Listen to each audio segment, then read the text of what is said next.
Kasa Srinivasulu, Bharatiya Janata party జిల్లా కార్యదర్శిగా పనిచేస్తాను.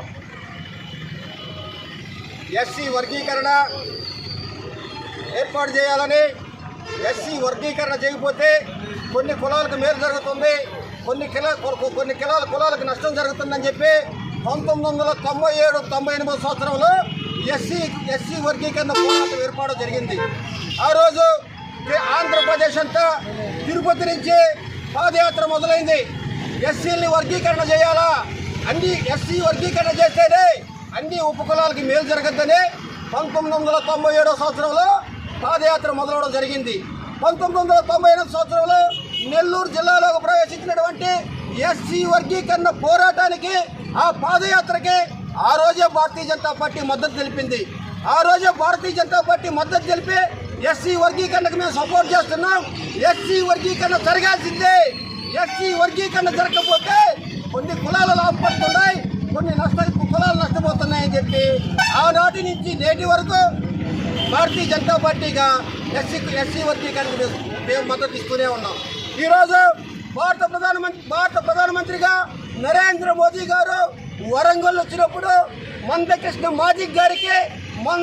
మాదిక్ గారు వాళ్ళ కులాలకు జరుగుతున్న నష్టాన్ని, వాళ్ళ వర్గాలకు జరుగుతున్న నష్టాన్ని వరంగల్ వేదికగా భారత ప్రధానమంత్రికి చెప్తే ఆ రోజే చెప్పాడు, గౌరవనీయులు భారత ప్రధానమంత్రి శ్రీ నరేంద్ర మోదీ గారు మందకృష్ణ మాదిగ భుజం తట్టి మీ వర్గీకరణకు నేను సపోర్ట్ చేస్తున్నాను, మీ వర్గీకరణకు నేను మద్దతు ఇస్తున్నాను, భారతీయ జనతా పార్టీగా ఈ వర్గీకరణకి మేమందరం మద్దతు ఉంటామని చెప్పడం జరిగింది. ఆ మద్దతు చెప్పిన కారణంగా ఈరోజు జరిగే తదుపరి నెలలోనే మోదీ గారు 3 జడ్జిలతో ఒక బెంచ్ ఏర్పాటు చేసి ఏ విధంగా వర్గీకరణ చేస్తే బాగుంటుంది, ఏ విధంగా వర్గీకరణ చేస్తే అన్ని కులాలు సమాంతరంగా ఉంటాయని చెప్పి ఒక బెంచ్ని 3-man కమిటీతో బెంచ్ని ఏర్పాటు చేయడం జరిగింది. ఆ బెంచ్ తీసుకున్న నిర్ణయాల మేరకే నిన్నటి రోజు అత్యున్నత న్యాయస్థానం ఎస్సీ వర్గీకరణకి చేసుకోవచ్చు, ఎస్సీ వర్గీకరణ చేస్తే ఏ కులాలకి నష్టం జరగదు, ఎస్సీ వర్గీకరణ చేస్తే ప్రతి కులము సమాంతరంగా ఉంటుంది, 360 ఆర్టికల్ ప్రకారం ఎస్సీ వర్గీకరణ ఏ రాష్ట్రానికి ఆ రాష్ట్రం నిర్ణయం తీసుకోవాలా,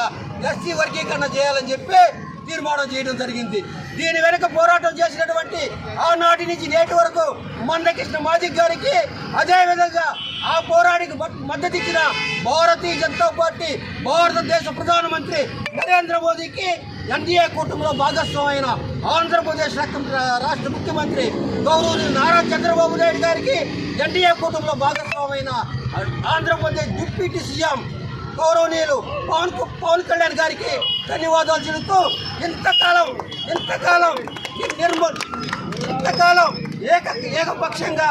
ఇంతకాలం పోరాటం చేసిన మా ఎస్సీ వర్గీకరణ కులాల వారందరికీ ఒక్కసారి చేతులిచ్చి నమస్కరిస్తూ, పోరాటం చేస్తే పోయేదేమీ లేదు, ప్రజా సమస్యలు తీరుతాయి, మన సమస్యలు తీస్తాయి, పోరాటంలో ముందుండాలని, మన హక్కులు సాధించుకోవాలని ప్రతి ఒక్కరిని కోరుకుంటూ అవకాశం ఇచ్చిన ప్రతి ఒక్కరికి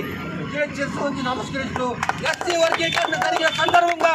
ఈరోజు ఎస్సీ సోదరులతో కలిసి ఎన్డీఏ కూటమి సభ్యులు కలిసి ఈరోజు ఉచ్చిరెడ్డిపాలెంలోని అంబేద్కర్ గారి విగ్రహానికి పూలమాలలు వేయడం జరిగింది. కొన్ని పార్టీలు చెప్తుంటాయి మేము అంబేద్కర్ యొక్క ఆశయాలు సాధిస్తామని. అంబేద్కర్ యొక్క ఆశయాలు సాధించేది, అంబేద్కర్ యొక్క సిద్ధాంతాలు పాటించేది ఒక నరేంద్ర మోదీ గారే, ఒక చంద్రబాబు నాయుడు గారని తెలియజేస్తూ అవకాశం ఇచ్చిన ప్రతి ఒక్కరికి